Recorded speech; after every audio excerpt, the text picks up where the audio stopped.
Howdy y'all, Fuzzy Biker here in the mighty mini-tropolis of Marne, Iowa, and look what we have in front of us today. This is the mighty Royal Enfield Classic 350. I think that is a 348 or 349cc single-cylinder, single overhead cam, 2-valve per cylinder, 5-speed gearbox.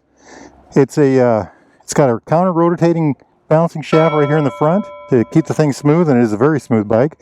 The motor puts out about 20 horsepower and about as much torque, 20 foot-pounds of torque, maybe 27 newton meters, I believe, something like that. It's a very interesting machine in that way. Like I said, it has a 6-speed transmission. There's the gear shifter there. Kind of a good-looking machine, really, a very good-looking, honestly, it's a very good-looking machine. But wheelbase on this, I think, is 54.7 inches, which is, if I remember right, 1,369 millimeters, 1,389, let's say 1,369. The seat height is 31.7 inches, I believe. That's 805 millimeters. And the weight of the motorcycle is supposed to be around 430 pounds, or about 195 kilograms. Very, very nice motorcycle. By the way, I'm wearing the helmet when I do this today because it's very windy here. This is, we're going to put a couple hundred miles on this one. So I might make 1 or 2 or 3 videos to cover it. So today is day 1 of this thing. The bike has about 3.5 miles on it. We're going to take it easy because it's a break-in. And we're just going to kind of enjoy this thing. I have wanted to ride one of these for quite a while. The reason is, one, it's a very attractive motorcycle. Somebody like me, who's attracted to this bike? Well, somebody that wants a classic looking thing. This has a lot of the looks of the old Bullets, or the 1932 is the first Bullet, I think. And this has a lot of styling cues that go back to that. Would this be a good beginner bike? That's another category that everybody talks about. And yes, it is. It's a great beginner bike. I've ridden this bike, and it's very compliant. It's very easygoing. It does exactly what you want to do. It's very stable. The clutch is excellent. And by the way, I want to just point out something about the clutch. It's got this very wide area right here, and that makes for a good feel on the fingertips, you know. This particular model, this particular bike has some add-ons. We've got the crash bars up front here, a nice chrome crash bar, octagon sided. And then it's got these beautiful Royal Enfield, I think they're called military bags. I think they slip on the back here, and then, there you go, slip on the back, then latch these bottom latches. It looks like there's Velcro there. Kind of an interesting thing that I was thinking about who I know that has these motorcycles, and I've got 3 particular friends that have this particular motorcycle, the Classic, and each one of them are avid motorcycle riders with many, many much larger, or at least other much larger, much more powerful motorcycles. Gary, a friend of mine, has a 800 Tiger. He was an old dirt bike racer. He had a KLR. A lot of experience with motorcycles. He bought himself one of this, and he rides it all the time. Another friend of mine, Mark, he lives close by. He's got plenty of amazing motorcycles, and he has one of these that he bought, and he rides it all the time. And then our good friend Jim up here, he has it in his stable of bikes. He's got several motorcycles, and they, again, ride it often. So what makes this thing, this 350cc single-cylinder, 20 horsepower motorcycle, so appealing to these veteran riders? That's what I want to find out. I love the way the Classic looks. You know, it's got metal fenders. It's got this cast aluminum housing up here. It's got the, I call them Tiger Eyes. Other people call them pilot lights. You know, it's got these very attractive hand grips. Everything, you know, these are the Amal style grips, you know, these bar ends. It's just a very good looking bike. Anyway, I want to find out what it's all about. And I think a good way to do that is put some miles on her. So, you know what? Let's go do that, huh? I'm going to put some gloves on. I've got these, I don't know what these are, Alpine Star gloves. And just, they're very warm and very comfortable. So what happens here. Turn the key on, cycles, neutral light, battery light, ABS light, engine light.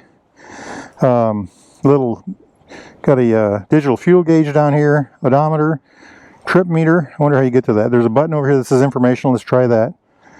Trip 1, trip 2. Let's zero out trip 2. Okay, and that will give us a clue on how many miles we put on this hot rod. Up here we've got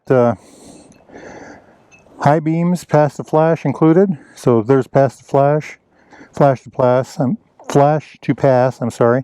Horn button down low, blinkers right here. Here we have the kill switch, start switch. The starter's right there, and then hazard, that's hazards down there. So let's make this thing go. 5, 4, 3, 2, 1. Kickstand is up. There's the ABS light still on. The brakes on this, I think, are 300 millimeter on the front, and I think it's a 270 on the rear. It's a very large one on the rear. This bike has got 6.7 inches of ground clearance, so that kind of a road is no problem. I think that's 170 millimeters, I'm sorry, 170 millimeters. And travel for the rear and the front is 5.1 inches, which is about 125 millimeters. Look at that. The clutch, just all the torque is at the bottom. If you're in the market for a new or used Royal Enfield or Triumph, there is Baxter Cycle here in Marnie, Iowa. BaxterCycle.com. Give those guys a call. Tell them Fuzzy Biker sent you. They love hearing that. All right, let's do a little twist here. Spin, spin, spin. Very good indeed. Anybody behind us in the other way? Nope. Let's try this direction. Absolutely fine. What did I say? 54.7 inches. 1,389 millimeters. There is the Derailleur Grill. If you ever come to Marnie, Iowa, give those guys a try. I will catch up with you all shortly. Wahoo! Alrighty, we have made our way to Atlantic, Iowa. Home of Coca-Cola in Iowa. There's the Fairway store. Let's see what this is. I think that's part of the Atlantic Bottling Company. It's a very windy day here today. I mean, probably 40 mile an hour gust. The motorcycle got blown around quite a bit on the highway. I tried to keep the speed down because it's, you know, new miles. It did pretty good. The 400 and some odd pounds that it weighs did pretty good to keep it stable. But it did get blown around, of course. And then going into the wind, it really took a lot of power. I don't know that I could have gotten much faster than what I was going. As far as the seating goes and comfort goes, so far so good. I'm very comfortable on the bike. It's got a large seat, nice wide seat, which is something I like. The handlebars are low and forward, but you're not reaching down to them. They're in a very good spot. Works very well. So this is another old part of town, the old railroad depot down here. Rock Island, it says. Can you see? Okay, look at this. Green Bay Lumber Company, 1915. The old hardware store. Chamber of Commerce, Rock Island. This is, I think, the old railroad depot. Here on the left is, well, that looks like the original Coca-Cola building. 1940, it says, for the old part. Anyway, what a great day for a ride. You know what, guys? I think I'm going to make my way to the next town, and we'll see what we can find there, okay? We are rolling into Anita, Iowa. Anita, Iowa we're about 21 miles away from Marnie. This is historic Route 6 or White Pole Road or whatever that is.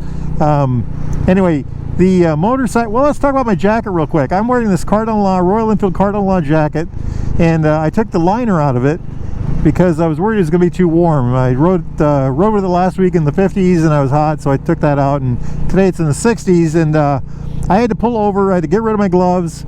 I've had to open all the vents on the front and in the arms. I don't know if you can see that. And just to get myself cooled down. This jacket is warm. It stops the wind. There are more vents on the back of the jacket, and I could also open the front up more. If I were to open the vents in the back, I think I would get blow through, and that'd be much more comfortable, I believe. It's not uncomfortable. It's just definitely a warm jacket. This is a very good cool weather jacket. I'm not sure how it's going to work as a warmer weather jacket.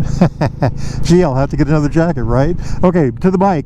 I'm going to I think I'm going to end the video at this point by telling you my conclusions so far, and we'll pick back up on this again the next day. And the reason I'm going to do that is I want to ride the bike and enjoy it.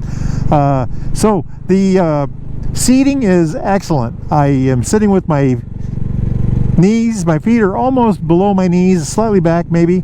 Very, middle of the road pedals.